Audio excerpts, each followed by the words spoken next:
ஒரு பெருந்தலைவர் காமராஜரை பற்றி ஒரு சம்பவம் அவருடைய பேச்சில் சொன்னார். ஒரு கிராமம் இந்த பக்கம், ஒரு கிராமம் அந்த பக்கம், நடுவில் ஒரு ஓடை மாதிரி ஒன்று போகுது. அதில் ஒரு பிரிட்ஜு போடணும். இந்த பிரிட்ஜு போடும்போது அந்த பிரிட்ஜுக்கு ரொம்ப நாளாக இழுபறியாக இருக்குது, பிரிட்ஜு போடலை.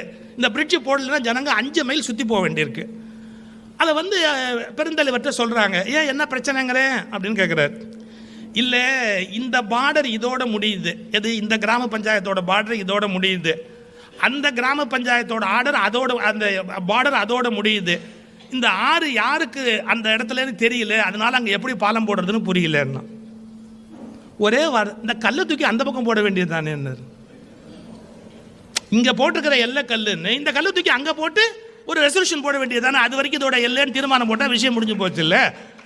அவர் ஒரு வார்த்தை சொன்னார், சட்டத்துக்காக மனுஷன் இல்லைப்பா, மனுஷனுக்காகத்தான்ப்பா சட்டம். Download ShareChat.